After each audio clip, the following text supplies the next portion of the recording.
Oh, hello again. Well, I've got to confess, I'm a little bit upset. These people, Parking Eye, I've spoken to them about them before. Here's a letter that I've written.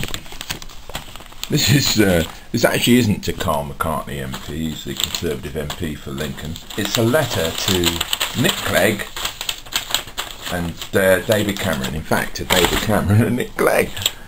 The Right Honourable David Cameron and Nick Clegg MPs. Now, you may remember, I'm on this Candlelight PEACE TOUR, and I left here at Lincoln on the 18th of May, headed down for Land's End, which is where the Olympic torch relay was going to begin. And what I'm doing in my Olympic torch relay is, or Olympic PEACE TOUR, is shadowing, if you like, the Olympic flame around the country. Well, I've got so far, and I've had to call a halt for several reasons, not least to one, to sort out this business with Parking Eye. I mean, they want to charge me £90 for overstaying my parking time by 2 hours at Welcome Break Gordano, which is on the M5 going south, just south of Bristol. £90, and if I don't pay, which I haven't got the money to pay. Anyway, I object to paying. If I don't pay that £90 within the next kind of 3 or 4 days, I think it was 7 days from a letter that they sent me. Oh, I've got that letter here, I think I have. Got a copy of it anyway, that I've sent to Tony Blair.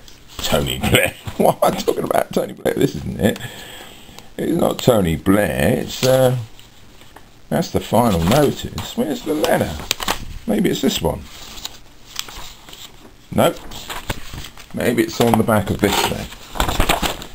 This is my letter, and I'll read you a bit of it in a minute. This is oh, here it is. Parking Eye. This is a copy of it. So they've dated that the 27th of June, the same day they sent me the final notice, which is in one of those yellow documents. They said, thank you for your recent correspondence, etc., etc. We can confirm that Parking Eye are fully compliant with the British Parking Association regulations on signage, and confirm that there is adequate signage at the site that is visible, appropriately located, clear and legible, so the parking charge is fully enforceable. Yeah, they say that, but I asked them if it was visible at night, yeah, because I didn't see it. Anyway, so they're saying if I don't pay them within 7 days, that's of the 27th, then they're gonna, that's £90 they want.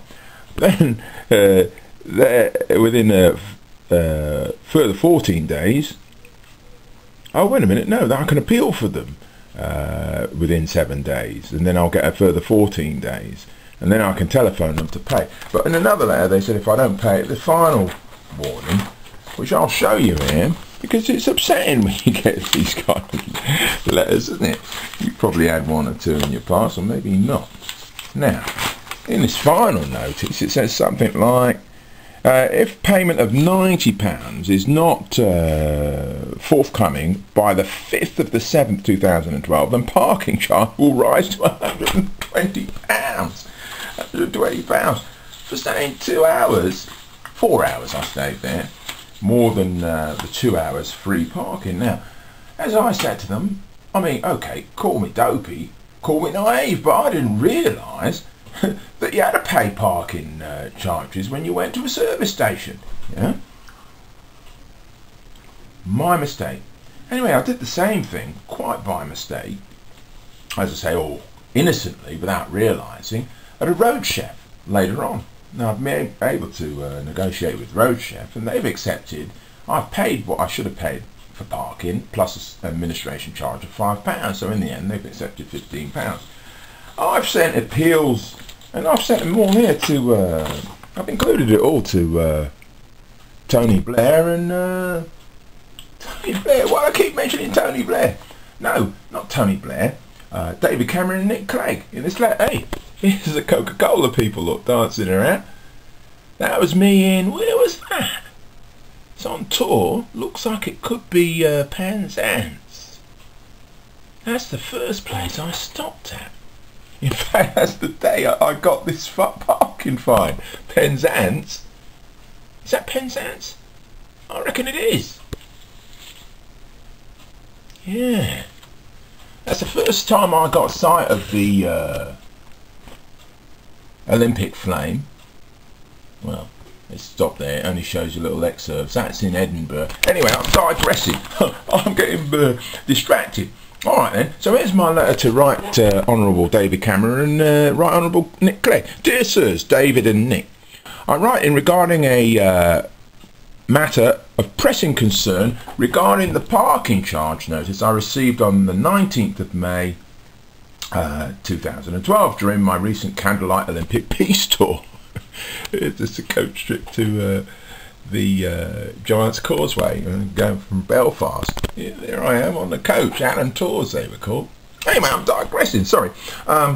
So, while I recognise that you have many important affairs of state to be concerned with, this is no trivial request for your intervention, which I doubt that you will or you can offer, but a serious petition to both publicise and have the laws and regulations regarding parking on private land reviewed in the light of my recent experience.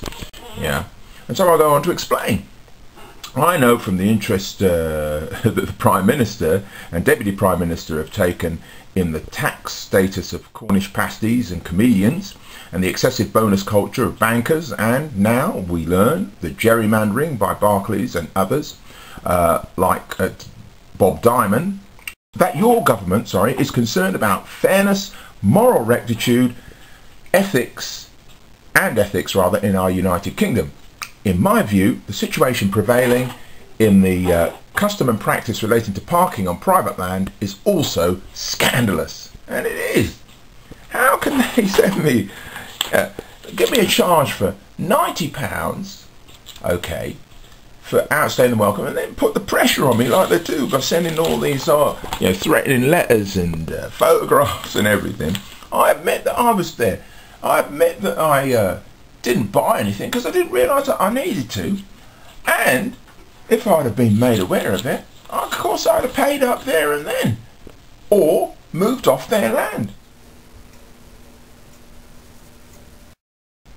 How can it be fair and even legal for an operator, notwithstanding this is private land, in the guise of providing a service to motoring public, can impose such hefty penalties for a relatively minor offence?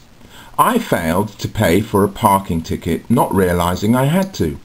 Then in a very short time ratchet those charges up with seemingly no relation to any loss or damage it may have suffered on account of the offending driver or his ability to pay. Starting at £60, rising to £90, then £120 for staying in a motorway car park for 4 hours? I invite you to study the parking eye notices carefully and take a view on the ethicality of its practice. Given that the crime here was to outstay one's welcome by a little over 2 hours, I accept that the landowner has a right to make reasonable charges and even profits from the lease of his land. But surely this is not just profiteering, it's highway robbery. Yours sincerely, Phil Gray. And I'm sending a copy of that to Carl McCartney, who's my local MP. I've never had words with him in the past. And that's to David Cameron and Nick Clegg. Now I know they're going to have their hands full discussing and debating Lords reform in the Houses of Parliament, which apparently only the Lib Democrats really want to discuss at this time. But I think they should look at this because I don't think it's all right. Bye for now.